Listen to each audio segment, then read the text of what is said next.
11시 김광일쇼 이어서 톱뉴스 보겠습니다. 김종인, 이준석, 그 다음에 이제 윤석열 후보의 지금까지 경선을 같이 치러낸 전현직 중진 의원들. 그러니까 김종인이 있고 이제 이준석 대표가 있고 그 다음에 윤석열 후보와 함께 경선을 치러낸 압도적인 당심을 끌어모았던 이 전현직 중진 의원들이 있습니다. 이 셋, 김종인, 이준석 중진 의원들. 자, 윤석열 후보는 누구를 선택할 것인가? 이겁니다. 일단 그 김종인 전 국민의힘 비대위원장, 곧 총괄 선대위원장을 맡을 예정이다. 기정사실처럼 이렇게 돼 있죠. 본인도 부인을 하지 않고 있고 어느 누구도 지금 그것에 대해서 그럴 리는 없다 이런 의견은 없기 때문에 아마 그대로 진행이 되는 것이 아니냐 이렇게들 보고 있는데, 이제 김종인 총괄 선대위원장이 들어서면 이제 김종인 위원장은 당연히 자기 사람을 핵심 포스트에 앉히려고 할 것이다 이런 얘기입니다. 그래서 김종인 위원장이 이제 지금 얘기하고 있는 사람들은 이명박 전 대통령 비서실장을 지냈던 임태희 전 의원, 김용태, 정태근 전 의원, 이처럼 그 이명박 정부 시절의 핵심 인사들 중에서도 쇄신파 인사들, 이런 사람들을 염두에 두고 있고, 그 다음에 지난번에 자기 친정아버지하고 그 세종시의 땅 때문에 일이 불거지자 바로 사퇴를 했던 윤희숙 전 의원, 서초 지역구였던 윤희숙 전 의원을 이제 선거대책위원회의 핵심 포스트에 맡기자, 경제정책을 위반하는 경제 공약을 내세우는 이제 그런 쪽이고, 그 다음에 더불어민주당의 쇄신파였던 지금은 무소속으로 되어 있는 금태섭 의원 전 의원도 합류시키자, 이제 이런 겁니다. 이제 반면에 김종인 전 위원장이 파리떼라고 얘기했던 그리고 다른 한편으로는 이 자리 사냥꾼 이렇게 얘기를 했던 이제 그 사람들은 솎아내려고 할 가능성이 높다 이렇게 보겠습니다. 이른바 지금 공동 선대위원장으로 되어 있는 사람들 이제 다 물러나게 할 가능성이 높다 이렇게 볼 수 있겠죠. 김종인 전 비대위원장 입장에서 본다면은 이른바 경제민주화라고 하는 화두는 자신이 최초의 그 저작권을 가지고 있다. 아마 이런 주장하고 싶을 겁니다. 그래서 앞으로 이제 정책이 본격적으로, 공약이 본격적으로 이제 공개가 되고 발표가 될 텐데, 그때 경제민주화 비슷한 중도층을 겨냥한 그런 정책은 김종인이다. 이런 그런 뭐랄까요, 자신감이라고 할까요, 이제 이런 거가 있는 거고, 그 다음에 중도 확장에 있어서 예를 들어서 서진 정책, 그러니까 보수 정당의 뿌리는 영남 쪽에 있다면 이제 호남 쪽으로 유권자들을 많이 끌어들일 수 있는 그러한 힘은 내가 5.18 광주 모욕에 가서 맨 먼저 무릎 꿇고 사죄했던 사람도 나 아니냐. 그래서 나는 서진 정책에 대해서 내가 지분을 가지고 있다. 이제 이런 자기 자신의 이 정치력, 이것을 이제 내세우고 있습니다. 반면에 이제 이준석 대표의 입장에서는 이제 워낙은 11월 5일 날 제2차 전당대회가 끝나고 대통령 후보가 선출이 되면은, 특히 윤석열 후보가 대통령 후보가 되면은 이준석 대표의 입지는 매우 약화될 것이다 라는 것이 중평이었습니다. 그런데 이제 상황 변화가 있으면서, 그러니까 윤석열 후보가 상대적으로 봤을 때 2030 세대들한테 지지력이 약하다 이렇게 나와서 윤석열 후보 입장에서는 2030을 대표한다는 이준석 후보의 손을 잡지 않을 수가 없었다, 이렇게 사태가 전개되고 있는 거지요. 그래서 이준석 대표는 내가 있어야 2030의 표를 모아올 수 있다, 이런 얘기를 하고 싶은 겁니다. 이제 그리고 이준석 대표 입장에서는 실무진 중심으로 경량형 대규모 매머드 선거 캠프가 아니라 아주 소수정예로 그렇게 하고 싶어 하고 있습니다. 이제 그래서 한기호 사무총장을 이제 이준석 대표가 임명을 했는데, 당내에서 뭐 한기호 사무총장도 바꿔야 되는 거 아니냐 했는데 그걸 일단은 지켜냈습니다. 그래서 이준석 대표는 그 젊은 유권자들을 대변한다는 그 지분, 이것을 바탕으로 해서 이제 내년 3월 9일까지 대통령 선거를 일정 정도 자기가 역할을 꾸준히 유지를 하면서 치러내고 싶어 하는 겁니다. 그래서 외견상으로 보면은 김종인 전 비대위원장과 코드를 같이 하고 있는 것처럼 보이지만 그 내막은 또 사뭇 다른 그런 자기 정치적 전략과 속셈이 있는 겁니다. 그렇게 이 대통령 선거를 치러내야만이 이준석 후보는 내년 3월 9일 이후에 자신의 입지가 생기는 겁니다.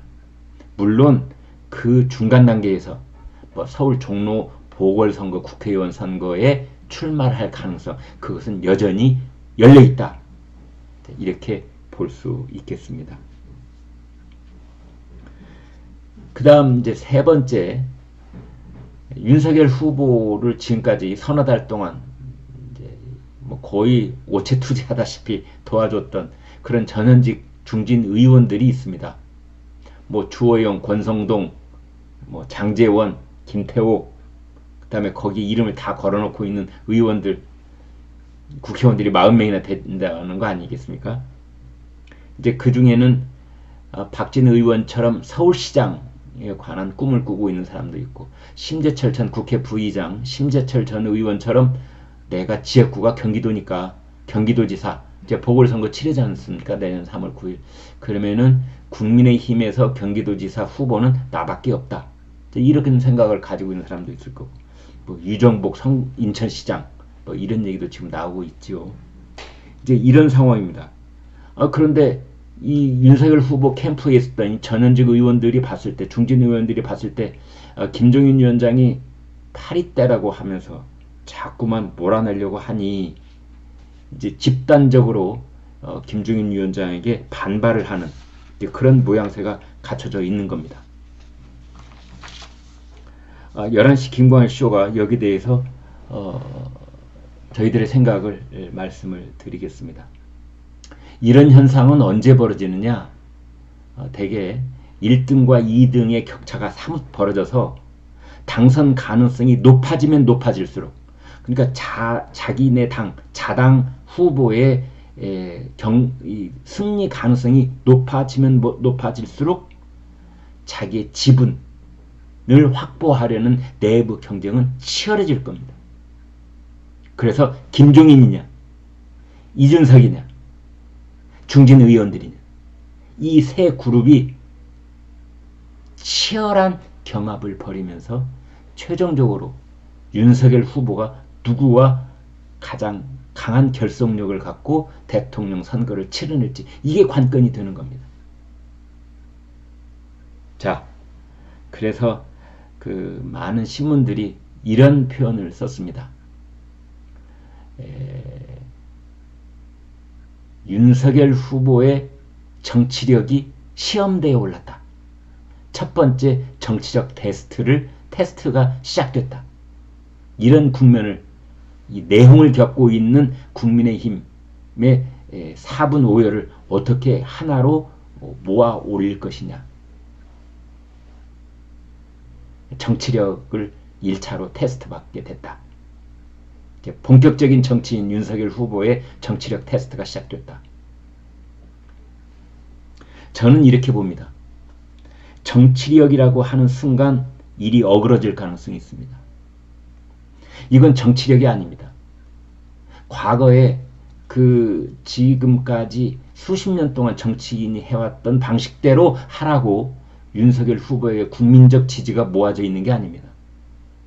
윤석열 후보는 정치 신인답게, 정치 초년생답게 그 누구에게도 빚진 것이 없고 그 누구와도 낮에 했던 얘기 밤에 뒤집고 밤에 했던 얘기 낮에 뒤집고 뭐 이런 권모술수하고는 거리가 먼, 그래서 오로지 빚진 게 있다면 국민들의 열망, 국민들의 지지, 국민들만 바라보는 헌법 정신만 되새기는 그런 상식과 공정에 입각한, 본인이 누차 강조해 왔듯이 이 국면에서는 정치력이 아니라 그렇습니다. 지휘력이 필요하다고 저는 보는 겁니다. 지휘력과 통솔력이지 정치력이 아니다. 정치력이라고 하는 순간 음험한 냄새가 날 수가 있다. 밀실에서 이 사람 만나서 속닥속닥, 저 사람 만나서 속닥속닥, 저녁에 만나서 또 얘기를 뒤집고 그 다음날 아침에 발표할 때는 또 다른 얘기를 하고, 이런 정치력이라면 필요 없다. 국민들은 그것을 원하는 게 아니다. 국민들이 지금 윤석열 후보한테 바라고 있는 것은 그렇습니다. 카리스마입니다. 시원한 한방, 목을 칠 사람 목을 쳐달라는 겁니다. 읍참마속. 어차피 모든 사람과 함께 동행할 수 없다면 쳐낼 사람은 쳐내야 된다. 누구의 목을 쳐낼 것인가? 누구와 함께 갈 것인가? 지난번에도 말씀드렸다시피 고대 로마에서 여러 변방에서 전쟁을 2년 3년 치르고 로마로 이제 승리의 장군이 돼서 돌아온 그 사람이 원로원 정치를 할 때는 전장을 누볐던 망료들을 일정 정도 봉토를 줘서 고향으로 돌려보내고 새로운 팀을 꾸리곤 했다. 뭐 이런 말씀을 드린 적이 있는데요. 뭐 꼭 그대로 따라하라는 얘기는 절대 아닙니다. 그러나 그런 것처럼 이제는 다른 사람은 얘기를 들을 만큼 들었다면은 이제는 윤석열 후보 본인의 결단이 필요한 겁니다. 그 누구의 목이 됐든 잘라야 될 목이 있다면 울면서 마속에 목을 쳤던 것처럼 그리해야 할 것이다. 그 카리스마, 시원한 한방, 그것을 국민들은, 특히 정권 교체를 바라는 윤석열 후보의 지지자들은 바라고 있는 것이다. 좌고우면하고 이 사람 말에 끌려가고 저 사람 말에 끌려가고 김종인 후보의 옷자락도 잡고 싶고 이준석 대표도 풀어 안고 싶고 뭐 홍준표 후보, 홍준표 선배님 그분의 노후하고도 받고 싶고 다 그렇게 할 수 있으면 얼마나 좋겠습니까? 그러나 그렇게 되지 않을 때가 더 많습니다. 근데 그때는 바로 그 윤석열 후보의 결단력, 살아있는 권력에 맞섰을 때 그 검찰총장으로서 필리기 단마로 보여줬던 그 결단력, 그 카리스마, 그것을 지금 국민들은 보고 싶다. 이렇게 말씀드릴 수가 있겠습니다. 진중권 전 동양대 교수가 이런 얘기를 했습니다. 윤석열 국민의힘 대선 후보가 컨벤션 효과로 지지율이 좀 올랐다고 내부에서 권력 다툼이 일어나는 것 같다. 윤석열 캠프 내의 구세력들이 본격적으로 견제를 시작했다. 이준석 대표를 내치고 김종인 전 비대위원장을 막아 자기들 마음대로 하겠다는 생각이다. 전통적 보수층만 바라보고 옛날 그 사람들로 구태의연한 방식으로 선거를 치러도 이길 수 있다고 믿는 것이다. 그러니 중도층 눈치 보려고 새 인물들 데려와 괜히 우리 밥그릇 내줄 필요 뭐 있냐는 거다. 라고 얘기를 했는데요. 진중권 씨가 하는 얘기가 옳을 때가 많지요. 그러나 항상 그런 것은 또 아닙니다. 진중권 씨의 이런 말도 한번 들어는 보되 꼭 그 말대로 해서도 안 될 것입니다. 다시 한번 강조하지만 지금 진중권 씨는 윤석열 후보 캠프에 모여 있었던 전현직 중진 의원들이 이준석과 김종인을 내치려고 하고 있다. 그래서 이준석과 김종인의 목을 치고 난 다음에 자기네들의 그 지분을 확보하려고 한다. 이것을 구세력이라고 불렀군요. 신진세력, 김종인과 이준석은 신진세력이고 윤석열 후보 캠프에 있었던 사람은 이제 구세력이다. 구파 신파 했던 옛날 용어를 쓰고 있습니다. 지금이 그런 때인가요? 저는 진중권 씨의 이런 분석에는 저는 동의는 하지 않습니다. 자, 누차 거듭 말씀드리지만 이제 윤석열 후보의 결단이 이번 주 어떻게 국민의힘의 선거대책위원회를 이제 꾸려갈 것인지 그 중대한 고비를 넘고 있다. 이렇게 말씀드릴 수 있겠습니다. 고맙습니다. 구독과 좋아요 한 번씩 눌러주십시오. 고맙습니다. 네, 여러분 오늘 방송 어떻게 보셨습니까? 구독, 좋아요, 공유 눌러주셔서 여러분의 마음을 보여주십시오. 여러분의 마음을 보는 순간 저희는 엄청난 힘을 얻습니다. 고맙습니다.